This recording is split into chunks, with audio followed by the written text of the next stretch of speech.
Slay, I'm so old. I remember when you got in trouble in elementary school. Oh, my gosh. That you went to the principal's office. You could choose your punishment. Either you got a paddling in the office, or the principal called your parents and told them you got in trouble. And it would always take me about a second to make that choice.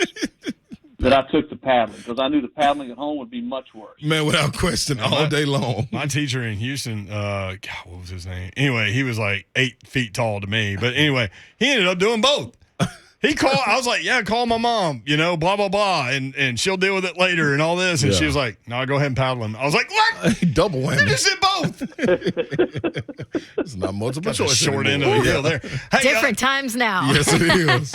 So the whole Nick Saban, Jimbo Fisher thing, what led to that? I mean, I know Nick Saban was frustrated about the fact that there are different rules in different states and there's not one clear-cut way and in which everyone has to abide by this situation. But what led him to calling out Jimbo Fisher by name? Multiple times. Yeah, well, I think probably, well, I know probably too, if he had to do it over again, he wouldn't have mentioned names, And he said Texas A&M, and he said Jackson State. I don't know.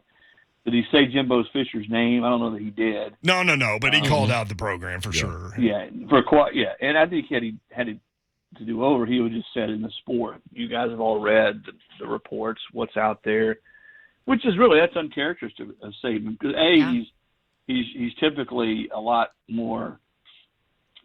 He's just smarter than that. So more seasoned, than not to get caught up where he's calling out somebody specifically. And I think he is frustrated that it's where it is right now. And because he told me that he never wants to get into a situation where you're having to bid for players, and he feels like that's what it's become out of high school.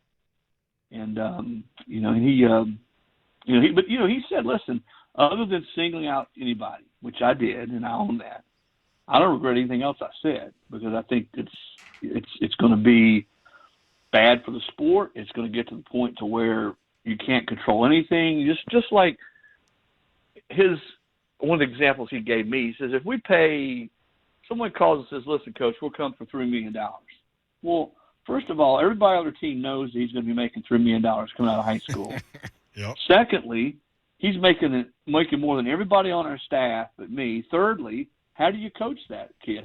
If it's a receiver, the receivers coach butt heads, who's going to win that fight?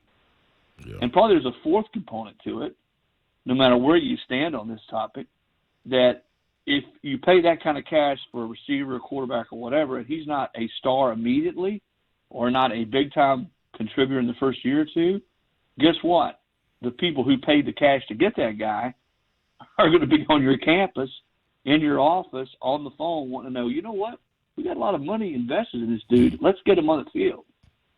Chris Lowe with us from ESPN, senior writer, covers college athletics for ESPN.com, at CeeLo ESPN. Talked with Nick Saban after this stuff happened. And it's interesting because where the rubber meets the road with a lot of these guys is, okay, NIL is fine. That's a part of the world we live in where you can find sponsorship opportunities for current players. Now the NCAA has said nothing has changed with regard to recruiting. You still can entice kids with NIL money before they get to campus. And I think that was a big part of what he was trying to say when he called out the Texas A&M signing class, saying that all of their signees were bought and paid for, right? Like, so that's kind of where we need to figure out how much power the NCAA is going to have to curb some of that financial production before the kids even get on campus. Yeah, and good luck with that. Right. Because we're down that road a ways, and kids are seeing what other kids are making. The reports are out there. I mean, the quarterback going to Tennessee, reportedly is going to make potentially $8 million. Everybody knows that. I mean, you hear other reports of the kid at Jackson State got $1 million, supposedly, allegedly. I think it was a Barstool deal. So, I look at it like this. If I'm a great player and I've got a chance to make a lot of money based on what I've done on the field in college, and they're selling my jerseys all over the stores, and they're that school is profiting off of what I've done on the field. Bryce Young, Trevor Lawrence, Will Anderson, Hendon Hooker.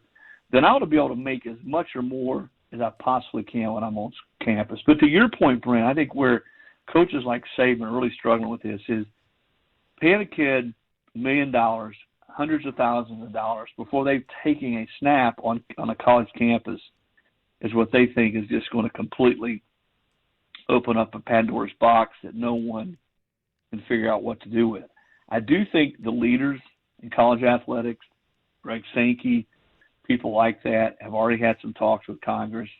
Can Congress get involved? Can they create a revenue-sharing type of model where the players have representation, much like pro, and they get sort of the people on their side and then come up with some type of deal, some type of revenue-sharing situation where they're all going to get a cut, and it's going to be, maybe it's based on how well they do on the field or how profitable or how much their name, image, and likeness is worth. I don't know. But, Saban said, we've got college football right now, like it or don't like it. You've got free agency with no salary cap. And that's sort of what it is right now. And I don't know where it goes from here, but I know a lot of coaches behind closed doors have said what Saban said and what Dabo Swinney said to me a month ago, just not as many of them have said it publicly. Now, I think where Jimbo Fisher is so upset is they're getting called out for it, and no one is necessarily saying that it's wrong, or nobody really knows what.